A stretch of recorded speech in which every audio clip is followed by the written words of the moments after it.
चलो अगला चैप्टर क्या है हम लोग का, क्लास 6 हो रहा है, एनसीईआरटी चैप्टर 3 है साइंस का, फाइबर टू फैब्रिक। ठीक है, हाँ यही पढ़ना है हम लोग को। चलो क्या कहता है, clothes cover our body and protect us from weather conditions, insect bites and of course they make us smart and presentable too. ये क्लॉथ का डेफिनेशन लिख दें कि कपड़ा क्या है। कोई बोलता है कपड़ा को डिफाइन करो, तो कपड़ा जो हम पहनते हैं अच्छे दिखने के लिए, ठंडे से और गर्मी से बचने के लिए, गर्मी में बॉडी को राहत मिले, ठंडी में मतलब बॉडी गर्म रहे, तो जो भी हम पहनते हैं उसे हम क्या कहते हैं, कपड़ा कहते हैं। जो हमें कीड़ा मकोड़ा के क्या कहते हैं उसको, बाइट से काटने से बचाए, कीड़े मकोड़ों को काटने से बचाए, और जो हमें स्मार्ट और प्रेजेंटेबल बनाए, दिखाए, उसे क्या कहते हैं, कपड़ा कहते हैं, क्लॉथ्स। ठीक है, हिस्ट्री ऑफ क्लॉथिंग मटेरियल। ठीक है, तो जो कपड़ा का क्या मतलब जो है, इसका क्या इतिहास वगैरह रहा है, कैसे जो आज हम लोग ये शर्ट वगैरह, ये जो टी शर्ट वगैरह हम पहन रहे हैं, ये कैसे इतना फैशनेबल हुआ, कैसे मतलब इसका इजाद हुआ, यही सब थोड़ा पढ़ेंगे, हिस्ट्री वगैरह है थोड़ा इसका। क्या है, in ancient times people use big leaves of trees, bark of trees, animal skin etcetera to cover their body. यानी पुराने समय में लोग जो है बड़े बड़े पत्तों का इस्तेमाल करते थे, पेड़ का जो बड़ा बड़ा पत्ता होता है, छाल होता है, ठीक है, जानवर का चमड़ा वगैरह हो गया, उससे अपना जो है बॉडी को कवर करते थे।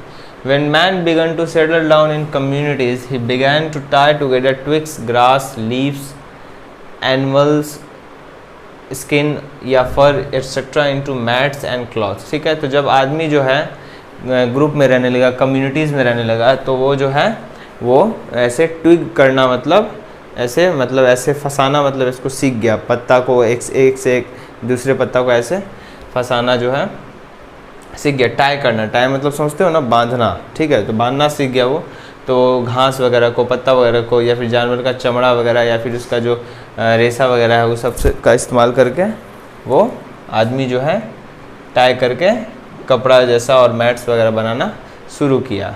दे सिंपली ड्रैप दिस फैब्रिक, तो वो क्या करते थे, सिंपल ओढ़ लेते थे, जैसे कैसे एक चादर को ओढ़ लिया जाता है, उसी प्रकार से जो है वे सिंपल ड्रेप्ड मतलब होता है ओढ़ लेना केवल।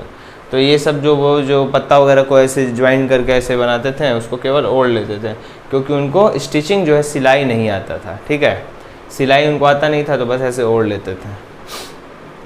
अच्छा, letter when needle was invented, धीरे धीरे जब नीडल जो है, सुई का आविष्कार हुआ, people started stitching this fabric, तो अब वो क्या करने लगे, इन्हीं कपड़ों को स्टिच करने लगे अच्छे से, अलग अलग शेप्स में, जो कि उनके बॉडी को सूट करे, और इसी प्रकार से कपड़ा का इजाद हुआ, कपड़ा का डिस्कवरी हुआ। ठीक है, चलो आगे, चलो अब पढ़ते हैं फाइबर्स, यार्न्स और फैब्रिक के बारे में। ठीक है, a fabric is any material of cloth that we use, example cotton, jute, wool, silk, nylon, polyester. ठीक है, तो जैसे मार्केट में जाते हो तो बोलता है ये कॉटन का कपड़ा है, ठीक है, ये सूती कपड़ा है, ठीक है, तो सूती कपड़ा हो गया, जूट का कपड़ा बोलते हैं, या फिर ऊनी कपड़ा जो होता है, नहीं होता है, जैसे शर्ट पैंट सिलवाने जाते हैं तो बोलता है ये सूती कपड़ा है, ये शर्ट पैंट का जो कपड़ा है ये सूती है, तो वही हमारा फैब्रिक हो गया। ठीक है, तो फैब्रिक होता क्या, कोई भी मटेरियल है, कपड़ा का कोई भी मटेरियल, कपड़ा क्या हुआ, क्लॉथ क्या हुआ, जो पूरा शेप में आ गया वो क्लॉथ हो गया, और शेप में आने से पहले वो जो कपड़ा है हमारे पास, वही हमारा फैब्रिक है। ठीक है, कॉटन हो गया, जूट हो गया, उल हो गया, सिल्क हो गया, सिल्क का कपड़ा, नायलॉन का कपड़ा, पॉलिस्टर का कपड़ा। ठीक है, a fabric is made up of fine threads called yarns. ठीक है, तो जो फैब्रिक होता है, ये जो हमारे पास कपड़ा होता है फैब्रिक, ये पतले पतले धागों से मिलकर बना होता है, जिन्हें हम यार्न्स कहते हैं। क्या कहते हैं, यार्न्स। ठीक है, तो अगर ये हमारा क्लॉथ है, मान के चलो ये हमारा क्लॉथ है, तो ये उसका जो कपड़ा है, तो ये पतला पतला धागा से मिलके बना होता है, जिन्हें हम क्या कहते हैं, यार्न्स कहते हैं। ठीक है, When you untwist a yarn to loosen it, ठीक है, तो ये जो धागा है हमारे पास, जब इस धागा को हम खोलेंगे, ठीक है, इस धागा को हम खोलेंगे, we see that it is made up of multiple thin hair like strands called fibers। जैसे मान लो एक धागा लो, कोई भी एक धागा लो, कपड़ा का मान लो, यहाँ पे एक धागा मेरे पास, ठीक है, ये जो मान लो ये धागा है मेरे पास, ठीक है, तो ये धागा कर लें, और इस धागा को अगर हम इसको अनट्विस्ट करें, अनट्विस्ट मतलब अभी ये ट्विस्टेड है एक अच्छे डिज़ाइन में, इसको खोलें हम, जैसे ही खोलेंगे तो ये ढेर सारा छोटा छोटा और पतला छोटा छोटा स्ट्रैंड से हम उसमें दिखेगा। क्या दिखेगा, स्ट्रैंड्स। तो उन्हीं स्ट्रैंड्स को हम फाइबर कहते हैं। क्या कहते हैं, फाइबर कहते हैं। देखो जब इन यार्न्स को, मान लो ये एक यार्न हम लिए, ये एक यार्न लिए, अब इसको अनट्विस्ट किए, घुमाए, तो जैसे ही इसको घुमाएंगे तो इसमें ढेर सारा हमको और पतला पतला धागा दिखेगा। और मैंने ज़्यादा पतला धागा को हम क्या कहते हैं, स्ट्रैंड्स कहते हैं, और उन्हीं स्ट्रैंड्स को हम क्या कहते हैं, फाइबर कहते हैं। मतलब कि ये क्या है, ये फाइबर्स है, ये जो सबसे पतले पतले हैं ये क्या है, फाइबर्स है। ठीक है, तो ये हमारे पास कपड़ा है, ये हमारा फैब्रिक है, क्या है, ये फैब्रिक है, ये हमारा यार्न है। और एक यार्न जो है जैसे इसको खोलते हैं तो ये मल्टीपल हेयर लाइक स्ट्रक्चर है इसमें, यानी बाल की तरह एकदम पूरा स्ट्रक्चर है, पतला पतला, और उन्हीं हेयर लाइक स्ट्रक्चर्स को हम फाइबर्स कहते हैं। ठीक है, when you untwist a yarn to loosen it, जब उसको लूज करते हैं, we can see that it is made up of multiple thin hair like strands, यानी और पतला पतला धागा होता है जिन्हें हम फाइबर्स कहते हैं। ठीक है, ये नहीं, ये जितना पतला पतला धागा है यानी फाइबर्स, इन सारे पतला पतला धागा को, जो रेशा है, हम रेशा कह सकते हैं उसको, ये जो पतला पतला रेशा है, इसको जोड़ेंगे तो हमको धागा मिलेगा, उन धागा से हम कपड़ा बनाएंगे, उस कपड़ा से हम ये पूरा क्लॉथ जो है तैयार करेंगे। ठीक है, therefore we can say that fabric is made up of yarn and yarn is in turn made up of fibers। यानी ये जो फैब्रिक है हमारे पास, कपड़ा, ये मिलके बना होता है यार्न से, और यार्न जो है मिलके बना होता है फाइबर से। यानी रेशा वगैरह सबको अगर हम ज्वाइन कर दें, जितना ढेर सारा रेशा वगैरह जो है हमारे पास, उन फाइबर्स को अगर हम ज्वाइन करके ऐसे ट्विस्ट कर दें तो उससे हमको एक धागा मिल जाएगा, यार्न बन जाएगा, और उस धागे से हम कपड़ा सिल लेंगे, कपड़ा यानी फैब्रिक मिल जाएगा, और उस फैब्रिक को अगर हम डिज़ाइन दे तो हमारे पास एक क्लॉथ मिल जाएगा, कपड़ा मिल जाएगा। ठीक है, टाइप्स ऑफ फाइबर, यानी ये जो रेशा वगैरह हमको मिल रहा है, पतला पतला जो धागा मिल रहा है जिन्हें हम फाइबर्स कह रहे हैं, ये कितने प्रकार के होते हैं, ये दो प्रकार के होते हैं, नेचुरल फाइबर, सिंथेटिक फाइबर। यानी नेचर भी हमें ये पतला पतला रेशा वगैरह प्रदान करती है, और सिंथेटिक यानी हम लोग खुद भी ऐसा ऐसा धागा बना लेते हैं। नेचुरल फाइबर का डेफिनेशन हो जाएगा fibres which are obtained from plants और एनिमल्स। तो नेचर में प्लांट है, एनिमल है, प्लांट और एनिमल से जो हमको फाइबर मिलता है उन्हें नेचुरल फाइबर कहते हैं। उदाहरण के लिए कॉटन, सूती कपड़ा, सूत, जूट का रस्सी भी होता है, और बोरा वगैरह भी, चावल वगैरह रखने का जो बोरा होता है वो भी जूट से बनता है। ठीक है, तो नेचुरल फाइबर क्या हो गया, वैसा फाइबर जो हमें प्लांट और एनिमल से मिलता है। उदाहरण के लिए कॉटन हो गया, जूट हो गया, ये हमें प्लांट से मिल जाता है। उल जो है हमारे पास, ऊन, ये हमें जो भेड़ बकरी होता है उसका पूरा देह का बाल काट लिया जाता है तो उसी से ऊन बन जाता है। ठीक है, तो जो बाल काटा जाता है उसका देह का, उससे उसको कोई नुकसान नहीं होता है, ऐसा इसलिए होता है। देखो जैसे मान लो ये हमारे पास, क्या बोले इसको हम, कैसे बनेगा, ठीक है, तो इसके ऊपर का जो बाल है, ठीक है, तो उसका डेड सेल काटा जाता है, डेड सेल, डेड स्किन, मतलब नहीं होता, जैसे अब जैसे मान के चलो नाखून काटते हैं, दर्द होता है नहीं, उसी प्रकार से उसका ऊपर का लेयर हटाया जाता है, बाल हटाया जाता है, जिससे कि उसको तकलीफ नहीं हो। ठीक है, और ऐसा गर्मी में किया जाता है, कहीं ठंडा में अगर भेड़ बकरी को अगर हम लोग, एक तो ऐसा ही कुछ पहनता वो लोग है नहीं, अब ऊपर से बाल हटा देंगे तो उसको ठंडा लग जाएगा, मर जाएगा वो, तो इसलिए हम लोग गर्मी में उसका जो है ये उसका बाल वगैरह को हटाते हैं। तो फ्लीस उसको कहते हैं, जो बाल कटा हुआ जो बाल होता है भेड़ बकरी का, उसको फ्लीस कहते हैं। क्या कहते हैं, फ्लीस। तो ऊन जो है वो किससे मिलकर बना होता है, ऊल यानी ऊल भी क्या है, फाइबर है। जैसे कॉटन, जूट, ये सब फाइबर है, ये सब प्लांट फाइबर है, प्लांट से मिलता है हमको। वैसे ही ऊल जो है ये हमको एनिमल से मिलता है, जानवर के बाल से हमको मिल रहा है, फ्लीस से मिल रहा है। Silk is obtained from cocoon of silk worm. तो सिल्क वॉर्म जो होता है, सिल्क वॉर्म, उसका कोकून होता है। कोकून मतलब वो अपने चारों ओर एक पूरा रेशा बना लेता है, तो वही रेशा जो होता है सिल्क होता है। तो सिल्क जो हमको सिल्क वॉर्म से मिलता है। उल जो है हमको शीप या गोट से मिलता है। कॉटन और जूट जो है हमको प्लांट से मिलता है। और ये सब क्या है, ये सब नेचुरल फाइबर्स हैं। क्या है, नेचुरल फाइबर्स। अब चलो पढ़ते हैं सिंथेटिक फाइबर के बारे में। चलो अब पढ़ते हैं सिंथेटिक फाइबर के बारे में, ठीक है। So fibre is made from chemical substances which are not obtained from plants और एनिमल सोर्स। यानी वैसा फाइबर जो कि केमिकल सब्सटेंस से मिलकर बना होता है, यानी केमिकल से मिलकर बना होता है, और जो प्लांट और एनिमल सोर्स से नहीं मिलकर बना होता है, वैसा ही फाइबर को हम क्या कहते हैं, सिंथेटिक फाइबर। या ऐसे भी कह सकते हैं कि those fibres which are made by human beings are also called synthetic fibres, ठीक है, with the help of chemical substances, ठीक है। एग्जाम्पल हो जाएगा पॉलिस्टर, नाइलॉन, एक्राइलिक। पॉलिस्टर एक सिंथेटिक फाइबर है, नायलॉन भी एक सिंथेटिक फाइबर है, एक्रेलिक भी एक सिंथेटिक फाइबर है। पॉलिस्टर का छाता वगैरह होता है, पॉलिस्टर का कपड़ा वगैरह भी होता है, सूट वगैरह होता है, वो जो नहीं कहते ट्रैक सूट वगैरह भी होता है। और नायलॉन का जो है धागा वगैरह, रस्सी वगैरह भी बनता है, ठीक है। चलो ये हो गया सिंथेटिक फाइबर के बारे में। पॉलिस्टर नायलॉन के बारे में देखते हैं, आगे होगा तो हम पढ़ाएंगे। अभी जो है इसके बारे में थोड़ा जानते हैं, कॉटन के बारे में जानते हैं। कॉटन क्या है? एक प्लांट फाइबर है, एक प्लांट फाइबर यानी एक नेचुरल फाइबर है। Cotton is grown in the fields in regions which are usually warm and have black soil. यानी कॉटन जो है यानी सूत क्या कहते हैं इसको? सूत। कॉटन जो है कहाँ उगता है? जहाँ पे थोड़ा गर्म जगह है और जहाँ पर काला मिट्टी है, ठीक है। इन इंडिया, भारत में कॉटन जो है पंजाब में, हरियाणा में, गुजरात में, राजस्थान में उगाया जाता है, हाँ। The fruits of the cotton plant commonly called cotton balls, ठीक है। यानी कॉटन का जो प्लांट होता है उसका जो फ्रूट होता है, जो फल होता है, उसको कॉटन बॉल कहते हैं। ये खाने वाला नहीं होता है, ठीक है। फ्रूट कहा जा रहा है क्योंकि वो स्टेम पे उग रहा है, इसलिए उसको फ्रूट कह रहे हैं। कॉटन बॉल्स क्या कहते हैं उसको? Cotton balls. कॉटन प्लांट का फ्रूट्स को क्या कहते हैं? Cotton balls. आफ्टर मैच्योरिंग यानी मैच्योर होने के बाद, विकसित होने के बाद, ये जो कॉटन बॉल है ये फट जाता है। ऐसे क्या होता है? फट जाता है, बर्स्ट ओपन। इनसाइड दीज, इसके अंदर में, इन कॉटन बॉल्स के अंदर में बीज होता है। क्या होता है? बीज होता है। जैसे मान के चलो ये कॉटन का पेड़ है, इस पे ये कॉटन बॉल है। क्या है ये? Cotton ball. तो मैच्योर होने के बाद ये कॉटन बॉल जो है ऐसे फट जाता है, ठीक है। तो इसके अंदर बीज होता है। क्या होता है? बीज। और इस बीज के चारों ओर जो है कॉटन होता है, कॉटन फाइबर होता है। समझना बात को। ये कॉटन बॉल फटा, मैच्योर होने के बाद ये कॉटन बॉल फटा तो हमको बीज मिला। ये क्या है? सीड, बीज मिला। इस सीड के चारों ओर जो है, ये सीड जो है चारों ओर से कॉटन से कवर्ड होता है। ये जो सीड है ये चारों ओर कॉटन से, ये है हमारा सीड। और ये जो हमारा चारों ओर जो है ये कॉटन है, कॉटन फाइबर। और इसी से हमारा कॉटन का धागा यानी सूत का जो धागा है, फिर सूत का कपड़ा वगैरह बनता है, ठीक है।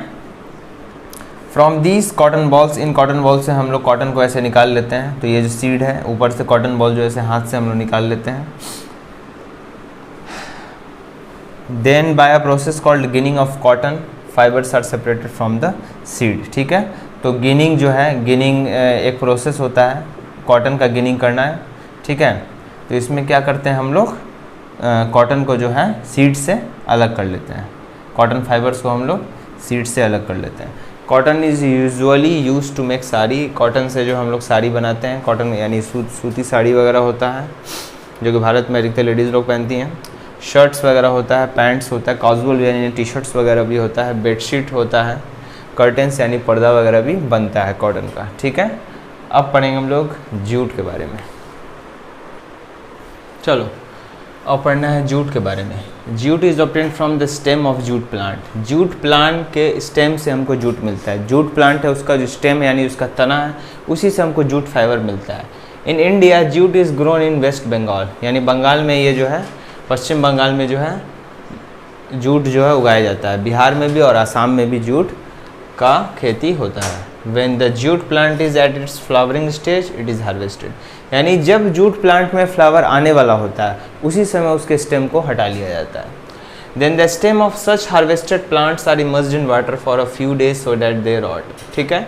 तो जो तना जो स्टेम है जूट प्लांट का, जिससे हम हटाए हैं, उसको पानी में कुछ दिन के लिए छोड़ दिया जाता है, जिससे कि वो सड़ जाए, थोड़ा फूल जाए, सड़ जाए, ठीक है, जिससे फाइबर वगैरह अलग हो जाए। The fibres are then separated from the stem by hands, ठीक है। तो जैसे नहीं होता है, पानी में किसी भी चीज़ को रखते हो तो फूल जाता है, ठीक है। तो यहाँ क्या होता है, ये स्टेम जो सड़ जाता है, जिससे कि क्या होता है, स्टेम से जो है फाइबर जो है अलग हो जाता है। तो हाथ से जो है, जैसे मान लो ये स्टेम है, अब इस पर फाइबर था, इसको पानी में हम छोड़े तो फाइबर जो है थोड़ा लूज़ हो गया, जिससे क्या हुआ, हाथ से हम फाइबर्स को हटा लिए, जूट फाइबर्स को। These fibers are converted into yarns by spinning and then used in fabric. तो इन्हीं फाइबर्स को जो है कन्वर्ट कर दिया जाता है yarns में, यानी धागा में।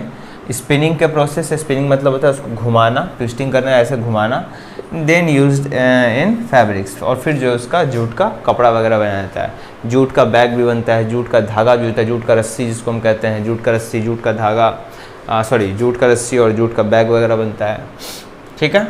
अच्छा, फाइबर से यार्न बनने का द्वारा प्रोसेस देखो। फाइबर वही फाइबर तुम समझ रहे हो, नेचुरल फाइबर हो गया हमारे पास, प्लांट फाइबर हो गया, एनिमल फाइबर हो गया, ये सब।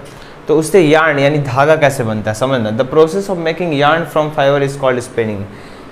यानी फाइबर से धागा बनाने का जो प्रोसेस होता है उसको हम क्या कहते हैं, स्पिनिंग कहते हैं, पहला बात। दूसरा बात, इन दिस प्रोसेस, इस प्रोसेस में a large number of fibres from a cotton wool are drawn out and gently twisted such that the fibers get together to form yarn। ठीक है, तो इस प्रोसेस में क्या होता है, बहुत ज़्यादा मात्रा में जो है कॉटन या ऊल का जो फाइबर होता है उसको जो है निकाला जाता है। कॉटन ऊल है, एक सेकंड जरूर रुकना। हाँ ठीक है, चल सकता है। सो कॉटन ऊल जो है हमारे पास, जो भी कॉटन का फाइबर है, तो इस प्रोसेस में जो है हमारे पास जो भी कॉटन का फाइबर है लार्ज अमाउंट में जो है, ठीक है, तो वो निकाला जाता है और जेंटली जो है आराम से उसको ट्विस्ट किया जाता है जिससे कि फाइबर जो है साथ में मिलके यार्न बना दे। डिवाइसेस यूज द तकली नाम का जो होता है, टकली नहीं है तकली है, तकली नाम का डिवाइस इस्तेमाल होता है। ऐसा डंटा जैसा होता है, ठीक है, डंटा ऐसा, इसके मदद से जो इसको ऐसे बांध के इसको घुमा घुमा के धागा बनाया जाता है। चरखा होता है जो कि गांधी जी इस्तेमाल करते थे और बोलते भी थे लोगों को कि वो चरखा का घर में इस्तेमाल करें और घर में ही बना हुआ कपड़ा लोग पहने और इससे मतलब जो है ब्रिटिशर्स को प्रॉब्लम हो। ठीक है, एंड मॉडर्न डे मशीन भी होता है, स्पिनिंग मशीन वगैरह भी होता है। ठीक है, charkha is the wheel which was popularised by Mahatma Gandhi with an intent to promote in house hand woven Indian cloth market. After spinning yarns are made into fabrics. ठीक है, सॉरी, तो स्पिनिंग करने के बाद यार्न जो है उसको फैब्रिक उससे बना लिया जाता है। ठीक है, यार्न से जो है फैब्रिक यानी कपड़ा जो है हमारा बन जाता है। जूट भी हो गया, चलो आगे देखते हैं। तो अब यार्न टू फैब्रिक, वीविंग और निटिंग। ठीक है, तो यार्न से फैब्रिक यानी धागा से जो कपड़ा बनता है तो उसको वीविंग या निटिंग कहते हैं। ठीक है, वीविंग निटिंग जो है लगभग एक ही चीज़ है, थोड़ा मोड़ा अंतर है, बताते हैं क्या। The yarn thus obtained is made into a fabric usually by weaving और knitting। तो यार्न जो है हमें मिलता है उसे जो हम लोग फैब्रिक में कन्वर्ट कर देते हैं, यानी कपड़ा जो है हम लोग बना लेते हैं वीविंग प्रोसेस से या फिर नीटिंग प्रोसेस से, दोनों एक प्रोसेस है। ठीक है, यार्न से फैब्रिक बनाने का प्रोसेस। ठीक है, अब वीविंग में क्या होता है, द प्रोसेस ऑफ अरेंजिंग 2 और मोर यार्न्स, यानी 2 या 2 से अधिक धागा। देखो जैसे ऊन होता है ना, तो ऊन का जो पूरा धागा होता है ऐसे जो होता है ना, ऐसा धागा गोला, ऊन का गोला, तो वही यार्न है। तो अगर 2 ठो हम ले लें यहाँ पे यार्न, 2 यार्न ले लें या 2 से अधिक यार्न ले लें और उसको अगर हम अरेंज कर दें तो जो प्रोसेस होगा अरेंज करने का वही वीविंग कहलाएगा। ठीक है, तो 2 या 2 से अधिक यार्न लो, उसको अरेंज करके कपड़ा बना लो, क्या बना लो, कपड़ा, तो उसी प्रोसेस को क्या कहेंगे, वीविंग कहेंगे। ठीक है, weaving is done on looms. ठीक है, तो वीविंग जो लूम्स होता है ऐसा जो है हमारे पास होता है। ठीक है, अब धागा इधर से हम भेज रहे हैं, इधर से भेज रहे हैं और फिर इधर से इस टाइप से हम भेज रहे हैं, तो ये क्या हो रहा है, हमारा जो है कपड़ा जो है बन रहा है। लूम्स, लूम क्या है, लूम डिवाइस है। ठीक है, एक मशीन है। हैंडलूम भी होता है, जैसे सुनते होंगे हैंडलूम का कपड़ा, हैंडलूम का है ना, जो कि महंगा आता है, नहीं बोलता हैंडलूम का ये साड़ी है, हैंडलूम का कपड़ा है। सो वीविंग जो है लूम्स पे होता है। Weaving is either hand operated यानी हाथ से भी किया जाता है वीविंग, और पावर ऑपरेटेड और मशीन पे भी होता है। हैंडलूम जो कपड़ा होता है महंगा इसलिए होता है क्योंकि इसमें जो है बहुत ज़्यादा जो है आदमी लोग का ज़रूरत पड़ता है और मतलब मेहनत ज़्यादा पड़ता है इसमें। ठीक है, अगर 2 आदमी भी अगर मान लो कर रहा है तो मेहनत ज़्यादा है, 2 या 3 आदमी अगर कर रहा है तो मेहनत ज़्यादा है। अगर एक आदमी भी अगर हैंडलूम का कपड़ा मतलब बना रहा है तो उसको बहुत ज़्यादा मेहनत पड़ जाएगा, इसलिए जो है कॉस्टली होता है हैंडलूम का कपड़ा, और पावर ऑपरेटेड भी है। तो वीविंग जो है वो मशीन के द्वारा भी किया जाता है। दूसरा प्रोसेस है knitting, the process of getting a single yarn together to form a fabric is called knitting. तो एक ही धागा से जब हम पूरा कपड़ा बना लेते हैं, वीविंग में क्या करते हैं, 2 या 2 से अधिक धागा लेते हैं, उसको ऐसे अरेंज वगैरह कर लेते हैं, पैटर्न वगैरह बना के कपड़ा बना लेते हैं। और निटिंग में क्या करते हैं, एक ही धागा लेते हैं और उससे जो है हम कपड़ा बना लेते हैं। जैसे दादी लोग या फिर जो माँ लोग हैं वो लोग क्या करती हैं, स्वेटर वगैरह जो बुनते रहती हैं, तो क्या होता है उसमें एक ही धागा होता है और ये फिर दो निडल होते हैं, निटिंग निडल, अब उसको ऐसे कैसे डिज़ाइन दे के वो लोग बना लेते हैं। तो एक ही यार्न से क्या बोलेंगे, the process of getting a single yarn together to form a fabric. ठीक है, तो सिंगल यार्न, एक ही यार्न से, सिंगल यार्न से जो है, सिंगल जो धागा है उसी से जो है फैब्रिक बना लेने का जो प्रोसेस होता है उसी को निटिंग कहते हैं। It is mostly used for woollen wear. तो अधिकतर जो है निटिंग जो होता है वो वुलन वियर के लिए होता है, यानी ऊनी कपड़ा के लिए किया जाता है, ठीक है। और वीविंग जो है, वीविंग से जो है हमारा जैसे ये जो है हम लोग का क्या कहते हैं, गंजी वगैरह जो हम लोग पहनते हैं वो भी बनता है, टी शर्ट वगैरह हो गया, और वीविंग मतलब वीविंग का इस्तेमाल ये सब के लिए किया जाता है। और निटिंग का इस्तेमाल जो है अधिकतर जो है मोस्टली अधिकतर जो है वुलन वियर के लिए किया जाता है, यानी ऊनी कपड़ा के लिए किया जाता है। This is mostly done manually, ठीक है, एंड समटाइम्स यूजिंग मशीन, ठीक है। तो ये नॉर्मल जो लोग भी इसको निटिंग कर देते हैं, ठीक है। निटिंग जो है नॉर्मल मैनुअली किया जाता है, यानी लोगों के द्वारा भी किया जाता है, ठीक है। जैसे दादी लोग निटिंग स्वेटर वगैरह बुनती हैं, माँ लोग भी स्वेटर वगैरह बुनती हैं, दीदी लोग भी स्वेटर वगैरह बुनती हैं, और एंड समटाइम्स यूजिंग मशीन, और मशीन के इस्तेमाल से भी निटिंग किया जाता है, ठीक। Fibre to fabric class 6 NCERT chapter 3 science complete हो चुका है। अब हम लोग इसका NCERT सॉल्यूशन करेंगे। चलो, थैंक यू।